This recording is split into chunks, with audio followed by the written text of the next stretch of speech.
In 1994, Jeff Bezos read an article that would change his life. The article was about this new fad called the internet and how it had grown 2,300% in just the past year. Realizing that this internet thing had potential, Bezos was given a hard decision to make. Either stay at his current job and make good money for the rest of his life, or take the risky option and start an internet company which he figured had a 70% chance of failure. Bezos, being Bezos, decided to take the risky option as he figured it was the one that he would least regret. Now he was stuck with another hard decision.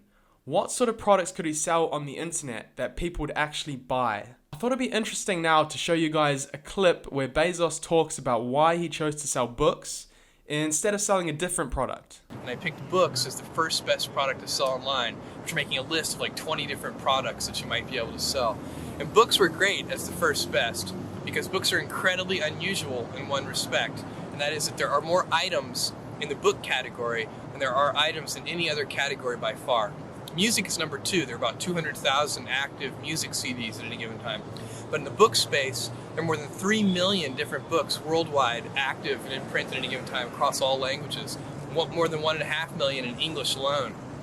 So when you have that many items, you can literally build a store online that couldn't exist any other way. And that's important right now because the web is still an infant technology. Basically right now, if you can do things using a more traditional method, you probably should do them using the more traditional method. After deciding on books, Bezos had to choose a name for his company. The first name he came up with was Cadabra, as in abracadabra, but his lawyer misheard it over the phone and thought he was saying cadaver. So Bezos decided to call the company Amazon instead, and as always, he had a reason behind it. He figured that because it started with an A, it would show up near the top of the page when people sorted by alphabetical order. Also, Amazon is an exotic name and he figured it would draw attention to the company. Now, I wanted to show you guys some interesting photos showing how far Amazon has come over the years. This photo is of the first Amazon.com website, which was launched in 1995. Although the website didn't look pretty, even at this stage, Amazon had more books on offer than most brick and mortar stores. This is actually the first book ever sold on Amazon.com. It sold while the company was still in Bezos' garage, although within 2 months, Amazon was making $20,000 of sales every week. You can actually see the first logo there on the invoice. After moving out of his garage, Bezos moved the company's headquarters into this modest building in Seattle. While at these headquarters, Amazon really started growing as a business, and Bezos decided to take the company public. If you look at the share price at the time it went public, it was around $18. Today, it's around $1,800. So if you'd thrown in about $100 into Amazon stock back then, it'd be worth $100,000 today. Just goes to show how capable an aggressive businessman like Jeff Bezos really is. Amazon upgraded their headquarters again soon after in 1998 when they moved into this building. It's still a long way off where they are today, but at this stage you could really tell that Amazon was starting to become a pretty successful company.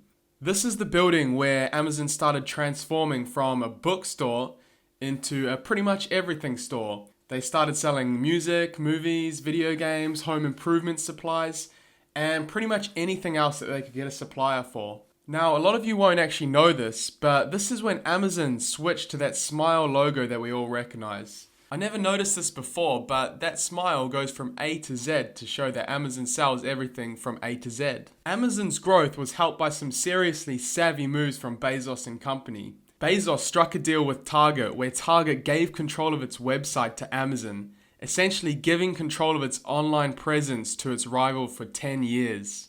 It was an awful business decision on Target's behalf. Bezos also managed to convince ToysRUs.com to just redirect people to Amazon's toy store section when they visited the website. Another Bezos idea that worked out really well was Amazon Web Services. In 2001, the first version of Amazon Web Services was introduced.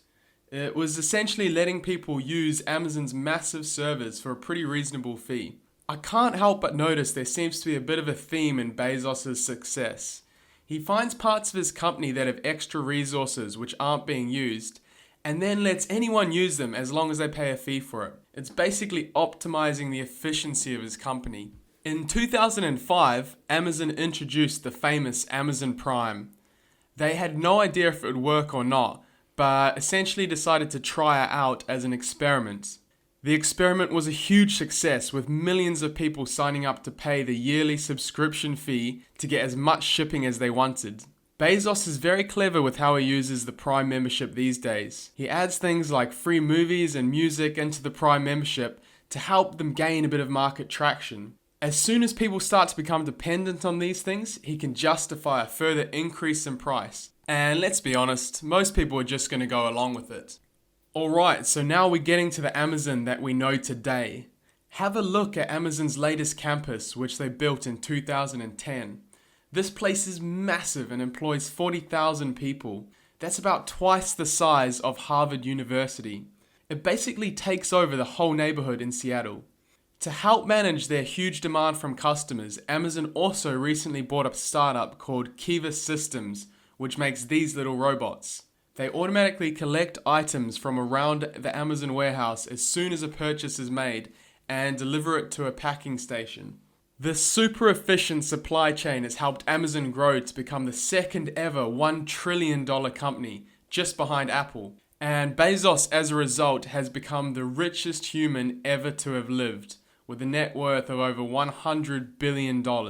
It's pretty amazing how far Bezos has brought the company since its humble beginnings, and the decisions that he's made which have led to its widespread success. There's plenty of places for Amazon to go from here, but only time will tell how much bigger they will get.